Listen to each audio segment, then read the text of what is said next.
Hello hi friends అందరికీ welcome to my channel Aaradhya simple life vlogs. ఈ వీడియోలో మనం పిల్లలెంతో ఇష్టపడే easy and tasty mango jam ఎలా ప్రిపేర్ చేసుకోవాలో తెలుసుకుందామా. నేను చెప్పిన విధంగా కనుక ట్రై చేస్తే పర్ఫెక్ట్ కలర్ అండ్ టెక్స్చర్ అయితే వస్తుంది. పిల్లలు అడిగినప్పుడు బయట నుండి తెచ్చి పెట్టే కన్నా ఇలా ఇంట్లోనే ఈజీగా టేస్టీగా అయితే ప్రిపేర్ చేసుకోవచ్చు. మరి ఇంకెందుకు ఆలస్యం, వీడియోలోకి అయితే వెళ్ళిపోదాము. అంతకంటే ముందు మన ఛానల్ ఎవరైనా కొత్తగా చూస్తున్నట్టయితే ప్లీజ్ సబ్స్క్రైబ్ చేసుకొని సపోర్ట్ చేయండి.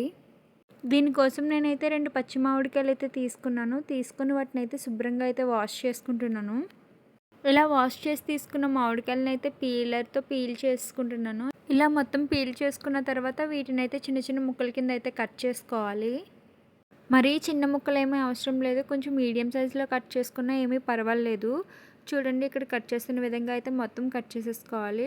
మొత్తం 2 మామిడికాయలని కూడా కట్ చేసాను. ఇదైతే కొంచెం పుల్లగా ఉన్న మామిడికాయ. ఇప్పుడు ఈ ముక్కల్ని మెజర్మెంట్ కోసం ఒక కప్పులోకి అయితే వేసుకొని ఆ కప్పుతో కుక్కర్లో అనేది వేసుకోవాలి. ఇప్పుడు ఈ ముక్కల్లో 100 ml వాటర్ అయితే యాడ్ చేసుకొని మూత పెట్టి 2 విజిల్లు అయితే రానివ్వాలి. ఆవిరి మొత్తం పోయిన తర్వాత కుక్కర్ మూత ఓపెన్ చేసి చూస్తే ఇంకా చూడండి ఇంత మెత్తగా అయితే అయిపోతుంది. ఇప్పుడు దీన్ని ఒకసారి బాగా కలుపుకోవాలి. ఎక్కడైనా ముక్కల్లా ఉన్నాయేమో చూసుకొని వాటిని అయితే బాగా కలిపేసుకోవాలి. మొత్తం మిక్స్ అయిపోయేలా చూసుకోవాలి. ఇప్పుడు ఈ మ్యాంగో పల్ప్ని అయితే ఒక స్ట్రైనర్లో అయితే వేసుకోవాలి. అలా వేసుకొని పైన మనం కొంచెం కొంచెం ఈ పేస్ట్ వేసుకుంటూ కలుపుతూ ఉంటే మెత్తని ప్యూరీ అనేది కిందకు వస్తుంది. అలానే మామిడిలో ఏదైనా పీచు ఉంటే అదంతా కూడా ఇందులో అయితే ఉండిపోతుంది. నేనైతే ఇక్కడ పీచు మామిడి తీసుకున్నాను, సో అందుకే చూడండి కొంచెం పీచు అయితే ఎక్కువగానే ఉంది. ఇలా మొత్తం వడకెట్టుకున్న తర్వాత చూడండి ఈ పల్ప్ అనేది ఎంత స్మూత్గా అయితే ఉందో. ఇప్పుడైతే స్టవ్ ఆన్ చేసుకొని బాటమ్ థిక్గా ఉన్న కళాయి అయితే పెట్టుకొని మనం ముందుగా ప్రిపేర్ చేసుకున్న పల్ప్ మొత్తాన్ని కూడా అందులో అయితే వేసుకోవాలి. ఈ పల్ప్ని 5 minutes పాటు అయితే ఉడకనివ్వాలి. ఉడికిన తర్వాత మనం ముందు ఏ కప్పుతో అయితే ముక్కలు వేసామో అదే కప్పుతో 1/4 కప్పు వరకు షుగర్ అయితే యాడ్ చేసుకోవాలి. అంటే కప్పుకి 1/4 కప్పు వరకు షుగర్ అయితే యాడ్ చేసుకోవాలి. అదే మనం తీసుకున్నది పుల్ల మామిడి అయితే ఇంకొంచెం ఎక్కువగా షుగర్ యాడ్ చేసుకోవాలి. షుగర్ యాడ్ చేసిన తర్వాత మొత్తం కలిసేలాగైతే బాగా కలుపుకోవాలి. వాటర్ అనేది వేయకూడదు. ఇప్పుడైతే ఇందులో ఫ్లేవర్ కోసం దాల్చిన చెక్క అయితే వేస్తున్నాను. ఇది మీకు నచ్చితే వేసుకోవచ్చు, లేదంటే లేదు. ఇదైతే పూర్తిగా ఆప్షనల్, మన ఇష్టం. కానీ వేస్తే ఆ అరోమా అనేది బాగుంటుంది. ఇది షుగర్ పూర్తిగా మెల్ట్ అయిన తర్వాత అయితే వేసుకోవాలి. కంటిన్యూస్గా కలుపుకుంటూ అయితే ఉండాలి, లేదంటే అడుగు పడుతుంది.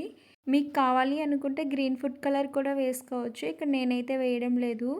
మీడియం ఫ్లేమ్లో పెట్టుకొని కంటిన్యూస్గా ఒక 15 minutes పాటు కలుపుతూ ఉంటే ఇది కలర్ అనేది చేంజ్ అవుతుంది అండ్ అలాగే థిక్గా కూడా అవుతుంది.